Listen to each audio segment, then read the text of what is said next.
আজকে রান্না করব। আমার গাছে দেখি অনেকগুলো সিম হয়ে আছে, তাই সেই গাছের সিম পারলাম। এখন সিম দিয়ে, আলু দিয়ে, টমেটো দিয়ে কে কে চচ্চড়ি খান? এই যে আমরা কিন্তু খাই। আমরা আজকে মাছ দিব না, শুধু সিম, আলু, টমেটো একসাথে করে সবজি রান্না করব। একে আমরা আমাদের ভাষায় বলি সিম আলু চচ্চড়ি। এই যে সিম আলু চচ্চড়ি এভাবে করব। এখন এটা কষানো হলে একটু পানি দিয়ে দিব।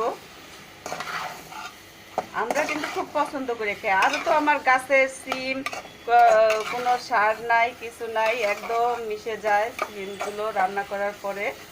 এই যে আমার কষানো হয়ে যাচ্ছে।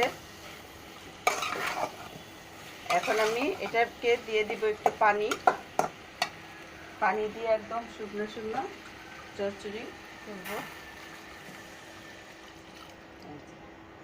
এটা এখন চচ্চড়ি বসা দিলাম, সিদ্ধ হলে কয়েকটা ধনেপাতা কুচি দিয়ে আমি নামিয়ে ফেলবো। আল্লাহ হাফেজ।